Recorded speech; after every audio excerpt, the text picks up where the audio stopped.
الحمد لله رب العالمين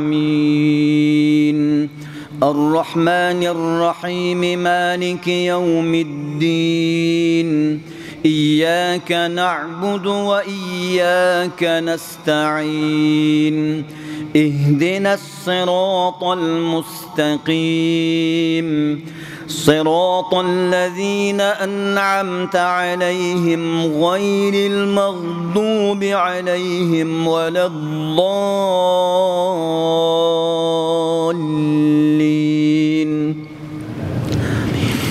قد سمع الله قول التي تجادلك في زوجها وتشتكي إلى الله والله يسمع تحاوركما إن الله سميع بصير. الذين يظاهرون منكم من نسائهم ما هن أمهاتهم إن أمهاتهم إلا اللائي ولدنهم وإنهم ليقولون منكرا من القول وزورا وإن الله لعفو غفور. والذين يظاهرون من نسائهم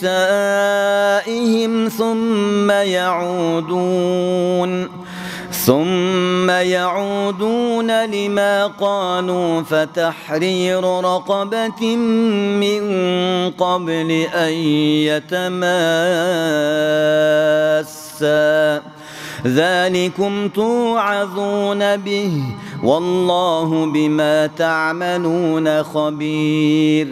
فمن لم يجد فصيام شهرين متتابعين من قبل أن يتماسا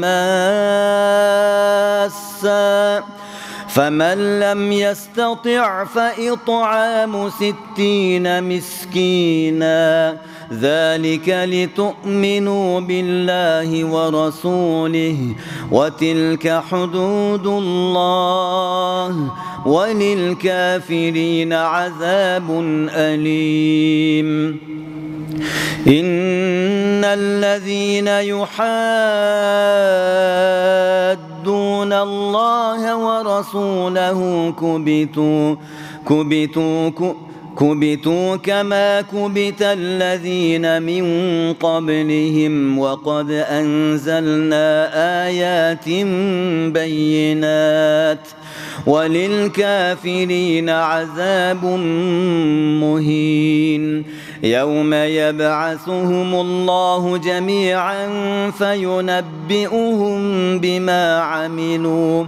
أحصاه الله ونسوه والله على كل شيء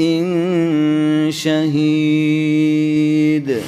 ألم تر أن الله يعلم ما في السماوات وما في الأرض ما يكون من نجوى 3 إلا هو رابعهم ولا 5 إلا هو سادسهم ولا أدنى من ذلك ولا أكثر إلا هو معهم أينما كانوا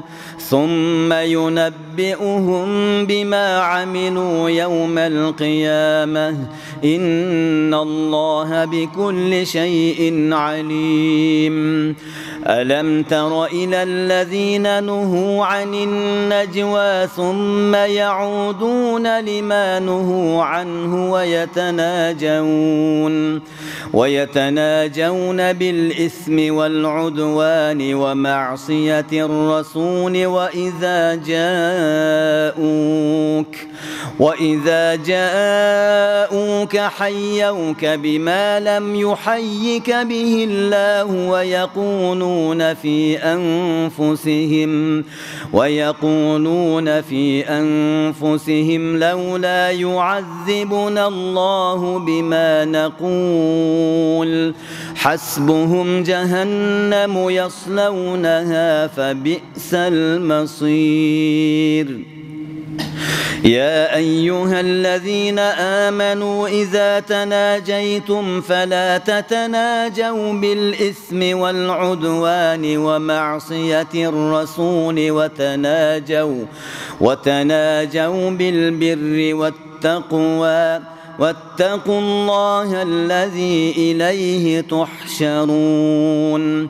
إنما النجوى من الشيطان ليحزن الذين آمنوا وليس بضارهم شيئا إلا بإذن الله وعلى الله فليتوكل المؤمنون. يا أيها الذين آمنوا إذا قيل لكم تفسحوا في المجالس فافسحوا يفسح الله لكم وإذا قيل انشزوا فانشزوا يرفع الله الذين آمنوا منكم والذين أوتوا العلم درجات والله بما تعملون خبير. يا أيها الذين آمنوا إذا ناجيتم الرسول فقدموا بين يدي نجواكم صدقة ذلك خير لكم وأطهر فإن لم تجدوا فإن الله غفور رحيم. أأشفقتم أن تقدموا بين يدي نجواكم صدقات فإذ لم تفعلوا وتاب الله عليكم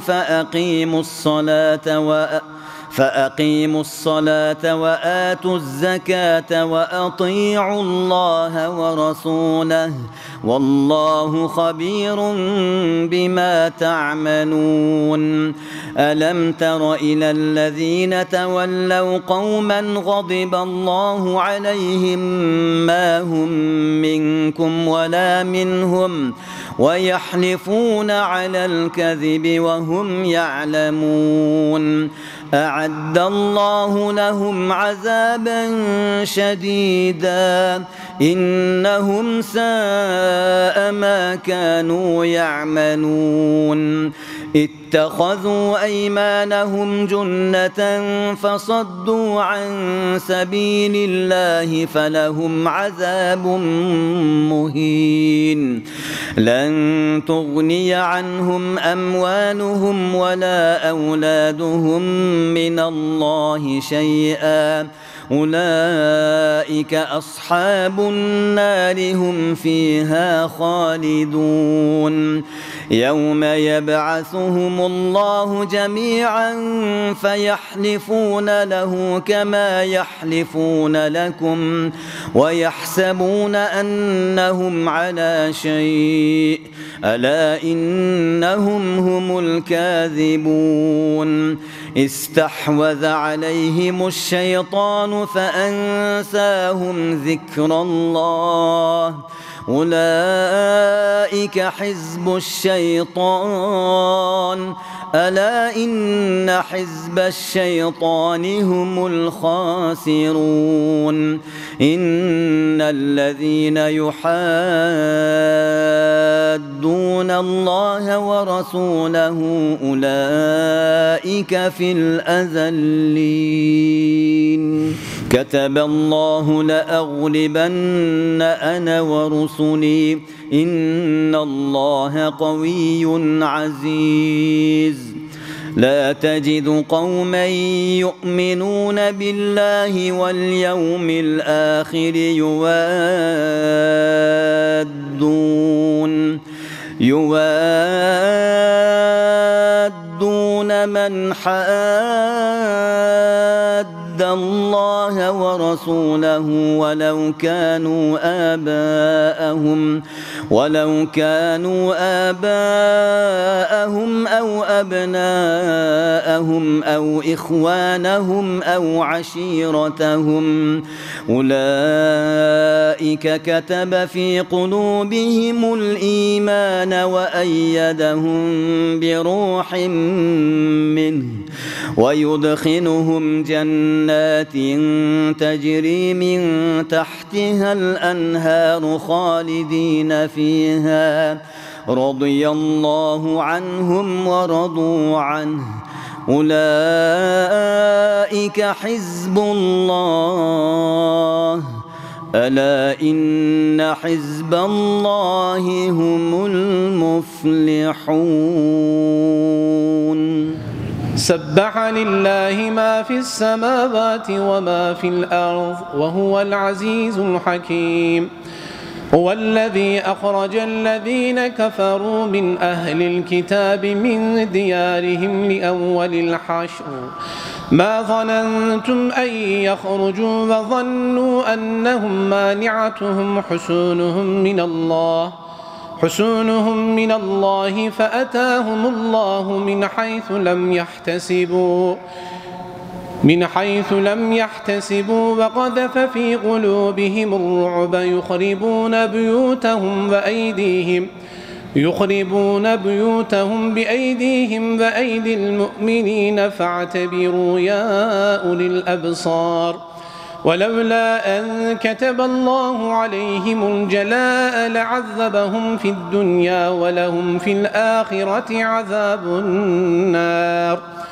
ذلك بأنهم شاقوا الله ورسوله ومن يشاق الله فإن الله شديد العقاب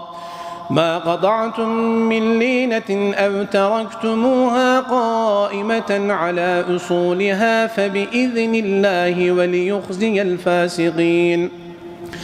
وما أفاء الله على رسوله منهم فما أوجفتم عليه من خيل ولا ركاب ولكن الله يسلط رسله على من يشاء والله على كل شيء قدير ما أفاء الله على رسوله من أهل القرى فلله وللرسول ولذي القربى واليتامى والمساكين وابن السبيل كي لا يكون دولة بين الأغنياء منكم وما آتاكم الرسول فخذوه وما نهاكم عنه فانتهوا واتقوا الله إن الله شديد العقاب للفقراء المهاجرين الذين أخرجوا من ديارهم وأموالهم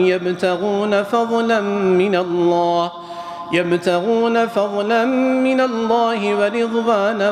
وينصرون الله ورسوله أولئك هم الصادقون والذين تبوأوا الدار والإيمان من قبلهم يحبون من هاجر إليهم ولا يجدون في صدورهم حاجة مما أوتوا ويؤثرون على أنفسهم ولو كان بهم خصاصة ومن يوق شح نفسه فأولئك هم المفلحون والذين جاءوا من بعدهم يقولون ربنا اغفر لنا ولإخواننا الذين سبقونا بالإيمان ولا تجعل في قلوبنا غلا للذين آمنوا ربنا إنك رؤوف رحيم ألم تر إلى الذين نافقوا يقولون لإخوانهم الذين كفروا من أهل الكتاب لئن أخرجتم لنخرجن معكم ولا نضيع فيكم أحدا أبدا وإن قتلتم لننصرنكم والله يشهد إنهم لكاذبون لئن أخرجوا لا يخرجون معهم ولئن قتلوا لا ينصرونهم ولئن نصروهم ليولن الأدبار ثم لا ينصرون لأنتم أشد رهبة في صدورهم من الله ذلك بأنهم قوم لا يفقهون لا يقاتلونكم جميعا إلا في قرى محصنة أو من وراء جدر بأسهم بينهم شديد تحسبهم جميعا وقلوبهم شتى ذلك بأنهم قوم لا يعقلون كمثل الذين من قبلهم غريبا ذاقوا وبال أمرهم ولهم عذاب أليم كمثل الشيطان إذ قال للإنسان اكفر فلما كفر قال إني بريء منك إني أخاف الله رب العالمين فكان عاقبتهما أنهما خالدين فيها وذلك جزاء الظالمين فكان عاقبتهما أنهما في النار خالدين فيها وذلك جزاء الظالمين يا أيها الذين آمنوا اتقوا الله ولتنظر نفس ما قدمت لغد واتقوا الله إن الله خبير بما تعملون ولا تكونوا كالذين نسوا الله فأنساهم أنفسهم أولئك هم الفاسقون لا يستوي أصحاب النار وأصحاب الجنة أصحاب الجنة هم الفائزون لو أنزلنا هذا القرآن على جبل لرأيته خاشعا متصدعا من خشية الله وتلك الأمثال نضربها للناس لعلهم يتفكرون والله الذي لا إله إلا هو عالم الغيب والشهادة هو الرحمن الرحيم والله الذي لا إله إلا هو الملك القدوس السلام المؤمن المهيمن العزيز الجبار المتكبر سبحان الله عما يشركون والله الخالق البارئ المصور له الأسماء الحسنى يسبح له ما في السماوات والأرض وهو العزيز الحكيم يا أيها الذين آمنوا لا تتخذوا عدوي وعدوكم أولياء تلقون إليهم بالمودة وقد كفروا بما جاءكم من الحق يخرجون الرسول وإياكم أن تؤمنوا بالله ربكم إن كنتم خرجتم جهادا في سبيلي وابتغاء مرضاتي تسرون إليهم بالمودة وأنا أعلم بما أخفيتم وما أعلنتم ومن يفعله منكم فقد ضل سواء السبيل إن يثقفوكم يكونوا لكم أعداء ويبسطوا إليكم أيديهم وألسنتهم بالسوء وودوا لو تكفرون لن تنفعكم أرحامكم ولا أولادكم يوم القيامة يفصل بينكم والله بما تعملون بصير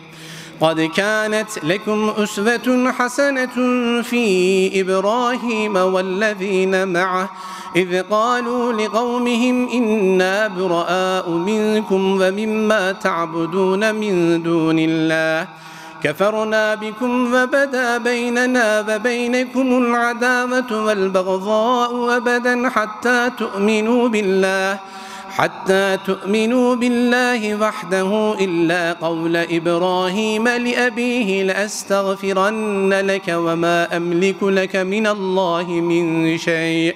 ربنا عليك توكلنا وإليك نبنا وإليك المصير ربنا لا تجعلنا فتنة للذين كفروا واغفر لنا ربنا إنك أنت العزيز الحكيم.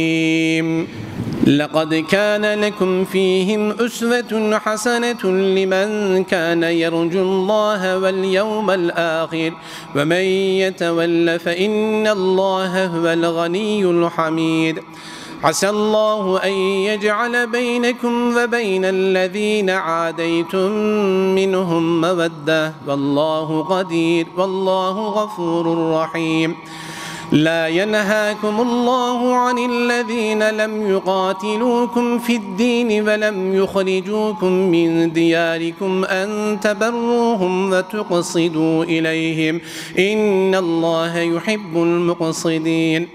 إنما ينهاكم الله عن الذين قاتلوكم في الدين وأخرجوكم من دياركم وظاهروا على إخراجكم أن تولوهم ومن يتولهم فأولئك هم الظالمون. يا أيها الذين آمنوا إذا جاءكم المؤمنات مهاجرات فامتحنوهن الله أعلم بإيمانهن فإن علمتموهن مؤمنات فلا ترجعوهن إلى الكفار لا هن حل لهم ولا هم يحلون لهم وآتوهم ما أنفقوا فلا جناح عليكم أن تنكحوهن إذا آتيتموهن أجورهن ولا تمسكوا بعصم الكوافر واسألوا ما أنفقتم وليسألوا ما أنفقوا ذلكم حكم الله يحكم بينكم والله عليم حكيم. وإن فاتكم شيء من أزواجكم إلى الكفار فعاقبتم فآتوا الذين ذهبت أزواجهم مثل ما أنفقوا فاتقوا الله الذي أنتم به مؤمنون. يا أيها النبي إذا جاءك المؤمنات يبايعنك على ألا يشركن بالله شيئا ولا يسرقن ولا يزنين ولا يقتلن أولادهن ولا يأتين ببهتان يفترينه بين أيديهن وأرجلهن ولا يعصينك في معروف فبايعهن واستغفر لهن الله إن الله غفور رحيم. يا أيها الذين آمنوا كتب عليكم القتال إن كتب الله يا أيها الذين آمنوا لا تتولوا قوما غضب الله عليهم قد يئسوا من الآخرة كما يئس الكفار من أصحاب القبور. سبح لله ما في السماوات وما في الأرض وهو العزيز الحكيم. يا أيها الذين آمنوا لم تقولون ما لا تفعلون كبر مقتا عند الله أن تقولوا ما لا تفعلون. إن الله يحب الذين يقاتلون في سبيله صفا كأنهم بنيان مرصوص. وإذ قال موسى لقومه يا قوم لم تؤذونني وقد تعلمون أني رسول الله إليكم فلما زاغوا أزاغ الله قلوبهم والله لا يهدي القوم الفاسقين. وإذ قال عيسى ابن مريم يا بني إسرائيل إني رسول الله إليكم مصدقا لما بين يدي من التوراة ومبشرا برسول يأتي من بعد اسمه أحمد. فلما جاءهم بالبينات قالوا هذا سحر مبين. ومن أظلم ممن افترى على الله الكذب وهو يدعى إلى الإسلام والله لا يهدي القوم الظالمين. يريدون ليطفئوا نور الله بأفواههم والله متم نوره ولو كره الكافرون هو الذي أرسل رسوله بالهدى ودين الحق ليظهره على الدين كله ولو كره المشركون يا أيها الذين آمنوا هل أدلكم على تجارة تنجيكم من عذاب أليم تؤمنون بالله ورسوله وتجاهدون في سبيل الله بأموالكم وأنفسكم ذلكم خير لكم إن كنتم تعلمون يغفر لكم ذنوبكم ويدخلكم جنات تجري من تحتها الأنهار ومساكن طيبة في جنات عدن ذلك الفوز العظيم وأخرى تحبونها نصر من الله وفتح قريب وبشر المؤمنين يا أيها الذين آمنوا كونوا أنصار الله كما قال عيسى بن مريم للحواريين من أنصاري إلى الله قال الحواريون نحن أنصار الله فآمنت طائفة فأيدنا الذين آمنوا على عدوهم فأصبحوا ظاهرين يا أيها الذين آمنوا كونوا أنصار الله كما قال عيسى بن مريم للحواريين من أنصاري إلى الله قال الحواريون نحن أنصار الله فآمنت طائفة من بني إسرائيل وكفرت طائفة فأيدنا الذين آمنوا على عدوهم فأصبحوا ظاهرين يسبح لله ما في السماوات وما في الأرض الملك القدوس العزيز الحكيم هو الذي بعث في الأميين رسولا منهم يتلو عليهم آياته ويزكيهم ويعلمهم الكتاب والحكمة وإن كانوا من قبل لفي ضلال مبين وآخرين منهم لما يلحقوا بهم وهو العزيز الحكيم ذلك فضل الله يؤتيه من يشاء والله ذو الفضل العظيم مثل الذين حملوا التوراة ثم لم يحملوها كمثل الحمار يحمل أسفارا بئس مثل القوم الذين كذبوا بآيات الله والله لا يهدي القوم الظالمين قل يا أيها الذين هادوا إن زعمتم أنكم أولياء لله من دون الناس فتمنوا الموت إن كنتم صادقين ولا يتمنونه أبدا بما قدمت أيديهم والله عليم بالظالمين قل إن الموت الذي تفرون منه فإنه ملاقيكم ثم تردون إلى عالم الغيب والشهادة فينبئكم بما كنتم تعملون يا أيها الذين آمنوا إذا نودي للصلاة من يوم الجمعة فاسعوا إلى ذكر الله وذروا البيع ذلكم خير لكم إن كنتم تعلمون فإذا قضيت الصلاة فانتشروا في الأرض وابتغوا من فضل الله واذكروا الله كثيرا لعلكم تفلحون وإذا رأوا تجارة أو لهوا انفضوا إليها وتركوك قائما قل ما عند الله خير من اللهو ومن التجارة والله خير الرازقين إذا جاءك المنافقون قالوا نشهد إنك لرسول الله والله يعلم إنك لرسوله والله يشهد إن المنافقين لكاذبون اتخذوا أيمانهم جنة فصدوا عن سبيل الله إنهم ساء ما كانوا يعملون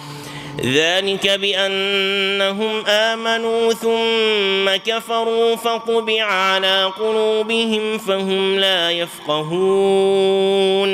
وإذا رأيتهم تعجبك أجسامهم وإن يقولوا تسمع لقولهم كأنهم خشب مسندة يحسبون كل صيحة عليهم هم العدو فاحذرهم قاتلهم الله أنى يؤفكون وإذا قيل لهم تعالوا يستغفر لكم رسول الله لووا رؤوسهم ورأيتهم يصدون وهم مستكبرون سواء عليهم أستغفرت لهم أم لم تستغفر لهم لن يغفر الله لهم إن الله لا يهدي القوم الفاسقين هم الذين يقولون لا تنفقوا على من عند رسول الله حتى ينفضوا ولله خزائن السماوات والأرض ولكن المنافقين لا يفقهون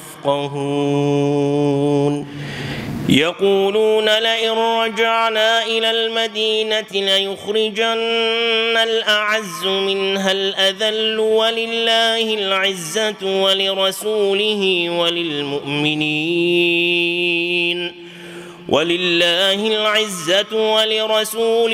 وللمؤمنين ولكن المنافقين لا يعلمون يا أيها الذين آمنوا لا تلهكم أموالكم ولا أولادكم عن ذكر الله ومن يفعل ذلك فأولئك هم الخاسرون وأنفقوا مما رزقناكم من قبل أن يأتي أحدكم الموت فيقول رب لولا أخرتني إلى أجل قريب فأصدق وأكن من الصالحين ولن يؤخر الله نفسا إذا جاء أجلها والله خبير بما تعملون يسبح لله ما في السماوات وما في الأرض له الملك وله الحمد وهو على كل شيء قدير هو الذي خلقكم فمنكم كافر ومنكم مؤمن والله بما تعملون خبير خلق السماوات والأرض بالحق وصوركم فأحسن صوركم وإليه المصير يعلم ما في السماوات والأرض ويعلم ما تسرون وما تعلنون والله عليم بذات الصدور ألم يأتكم نبأ الذين كفروا من قبل فذاقوا وبال أمرهم ولهم عذاب أليم ذلك بأنه كانت تأتيهم رسلهم بالبينات فقالوا أبشر يهدوننا فكفروا وتولوا واستغنى الله والله غني حميد زعم الذين كفروا أن لن يبعثوا قل بلى وربي لتبعثن ثم لتنبؤن بما عملتم وذلك على الله يسير فآمنوا بالله ورسوله والنور الذي أنزلنا والله بما تعملون خبير يوم يجمعكم ليوم الجمع ذلك يوم التغابن ومن يؤمن بالله ويعمل صالحا يكفر عنه سيئاته ويدخله جنات تجري من تحتها الأنهار خالدين فيها أبدا ذلك الفوز العظيم والذين كفروا وكذبوا بآياتنا أولئك أصحاب النار خالدين فيها وبئس المصير ما أصاب من مصيبة إلا بإذن الله ومن يؤمن بالله يهد قلبه والله بكل شيء عليم وأطيعوا الله وأطيعوا الرسول فإن توليتم فإنما على رسولنا البلاغ المبين الله لا إله إلا هو وعلى الله فليتوكل المؤمنون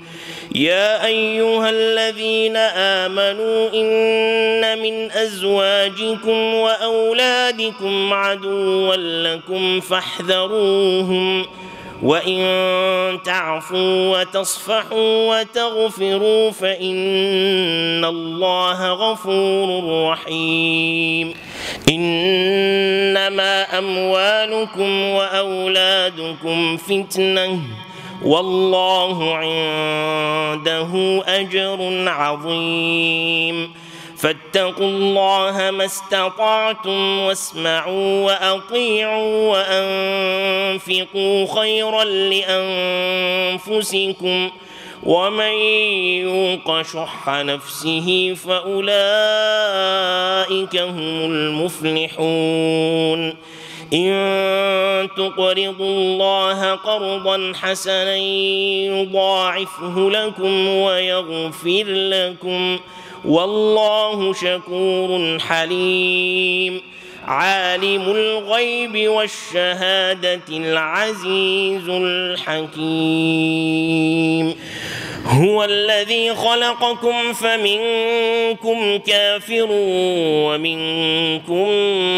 مؤمن والله بما تعملون بصير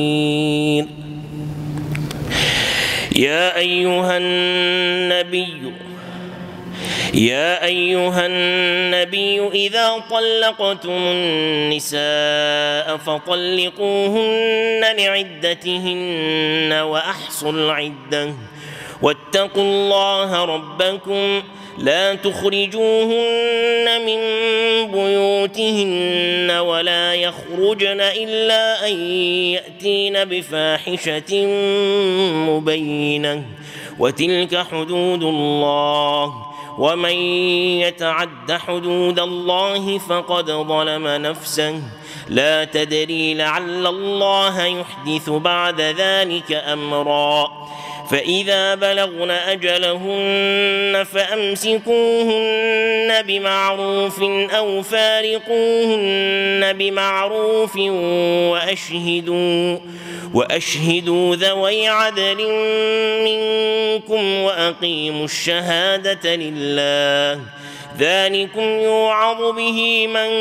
كان يؤمن بالله واليوم الآخر ومن يتق الله يجعل له من أمره يسرا ومن يتق الله يجعل له مخرجا ويرزقه من حيث لا يحتسب ومن يتوكل على الله فهو حسبه إن الله بالغ أمره قد جعل الله لكل شيء قدرا واللائي يئسن من المحيض من نسائكم إن ارتبتم فعدتهن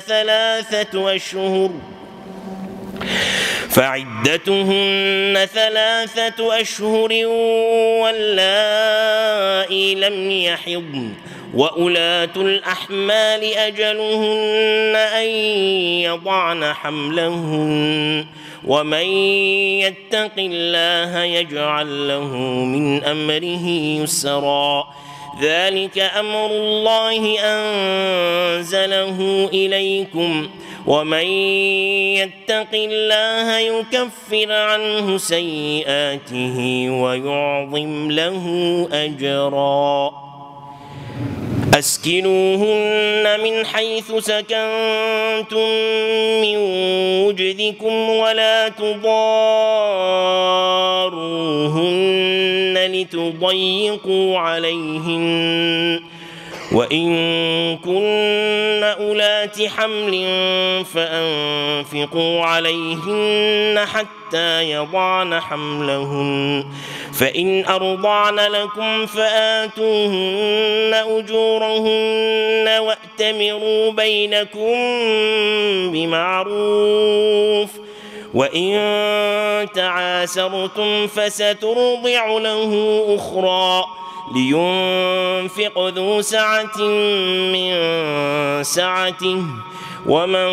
قدر عليه رزقه فلينفق مما آتاه الله لا يكلف الله نفسا إلا ما آتاها سيجعل الله بعد عسر يسرا وكأي من قرية عتت عن أمر ربها ورسله فحاسبناها حسابا شديدا وعذبناها عذابا نكرا فذاقت وبال أمرها وكان عاقبة أمرها خسرا أعد الله لهم عذابا شديدا فاتقوا الله يا أولي الألباب الذين آمنوا قد أنزل الله إليكم ذكرا رسولا يتلو عليكم آيات الله مبينات ليخرج الذين آمنوا وعملوا الصالحات من الظلمات إلى النور ومن يؤمن بالله ويعمل صالحا يدخله جنات تجري من تحتها الأنهار خالدين فيها أبدا قد أحسن الله له رزقا الله الذي خلق 7 سماوات ومن الأرض مثلهن يتنزل الأمر بينهن لتعلموا أن الله على كل شيء قدير وأن الله قد أحاط بكل شيء علما يا أيها النبي لم تحرم ما أحل الله لك تبتغي مرضات أزواجك والله غفور رحيم قد فرض الله لكم تحلة أيمانكم والله مولاكم وهو العليم الحكيم وإذ أسر النبي إلى بعض أزواجه حديثا فلما نبأت به وأظهره الله عليه عرف بعضه وأعرض عن بعض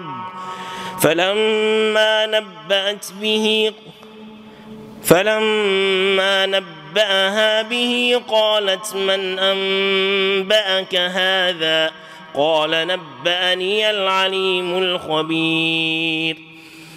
إن تتوبا إلى الله فقد صغت قلوبكما وإن تظاهرا عليه فإن الله هو مولاه وجبريل وصالح المؤمنين والملائكة بعد ذلك ظهير عسى ربه إن طلقكن أن يبدله أزواجا خيرا منكن مسلمات مؤمنات قانتات تائبات عابدات سائحات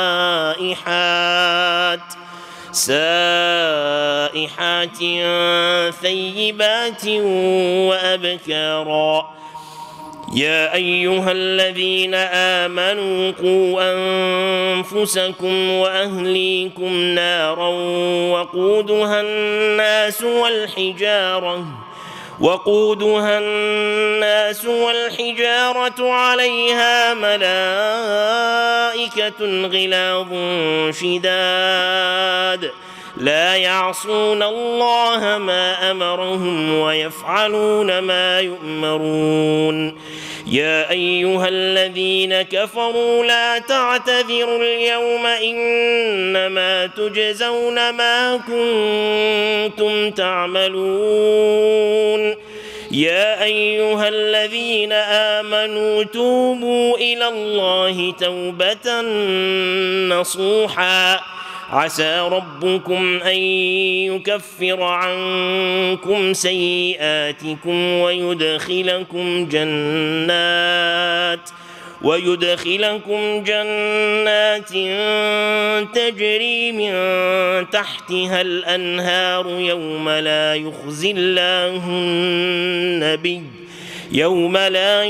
الله النبي والذين آمنوا معه نورهم يسعى بين أيديهم وبأيمانهم يقولون ربنا أتمم لنا نورنا واغفر لنا إنك على كل شيء قدير يا أيها النبي جاهد الكفار والمنافقين واغلظ عليهم ومأواهم جهنم وبئس المصير ضرب الله مثلا للذين كفروا امرأة نوح وامرأة لوط كانتا تحت عبدين من عبادنا صالحين فخانتاهما فلم يغنيا عنهما من الله شيئا وقيل ادخلا النار مع الداخلين وضرب الله مثلا للذين آمنوا امرأة فرعون إذ قالت رب ابن لي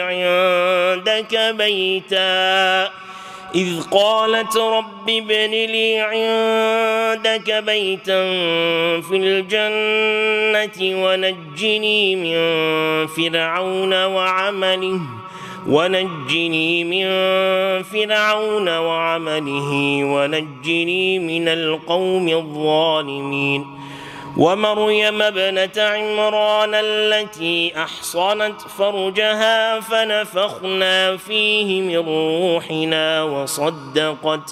وصدقت بكلمات ربها وكتبه وكانت من القانتين